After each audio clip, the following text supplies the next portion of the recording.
Hi అండి, నమస్తే. తెలుగింటి రుచులకి స్వాగతం. ఇవాళ తెలుగింటి రుచుల్లో ఎగ్ దోస ఎలా తయారు చేసుకోవాలో చూపిస్తానండి. ఎప్పుడు రొటీన్గా ఒకటే దోశలు కాకుండా ఒకసారి డిఫరెంట్గా ఇలా ఎగ్ దోస ట్రై చేయండి. చాలా చాలా బాగుంటుంది. మరి ఇంకా ఆలస్యం చేయకుండా దీన్ని ఎలా తయారు చేసుకోవాలో చూసేద్దామా. దీనికి ముందుగా ఒక మిక్సింగ్ బౌల్ తీసుకుని అందులో 2 గుడ్లని కొట్టిపోసుకోండి. గుడ్లని యాడ్ చేసుకున్న తర్వాత వీటిని స్పూన్తో కానీ బీటర్తో కానీ బాగా బీట్ చేసుకోండి. ఇలా గుడ్లను బీట్ చేసుకున్న తర్వాత ఇందులో 1/2 టేబుల్ స్పూన్ కారం, 1/2 టేబుల్ స్పూన్ ఉప్పు, 1/2 టేబుల్ స్పూన్ జీలకర్ర, సన్నగా తరిగి పెట్టుకున్న ఉల్లిపాయ ముక్కలు, సన్నగా తరిగిన పచ్చిమిర్చి, కొద్దిగా కొత్తిమీర తరుగును కూడా యాడ్ చేసుకుని వీటన్నింటినీ బాగా మిక్స్ చేసుకోండి.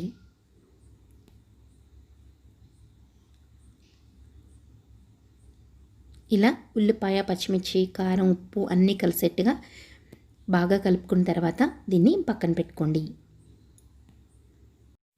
ఇప్పుడు స్టవ్ ఆన్ చేసి దోశ ప్యాన్ పెట్టుకుని దాని మీద 1/2 టేబుల్ స్పూన్ వరకు ఆయిల్ని వేసుకోండి.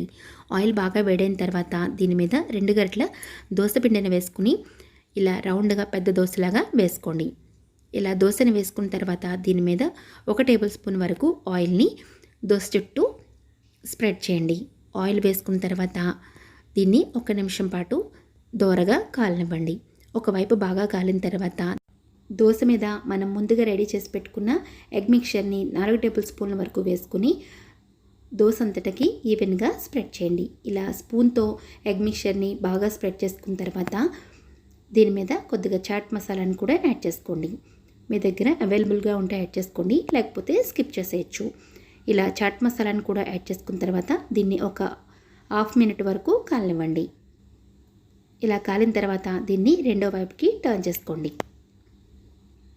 రెండో వైపుకి టర్న్ చేసిన తర్వాత మరొక నిమిషం పాటు కాలనివ్వండి. ఇక్కడ మీకు ఒక డౌట్ వస్తుందండి, 1 నిమిషంలోనే కాలిపోతుందా అనుకుంటారు.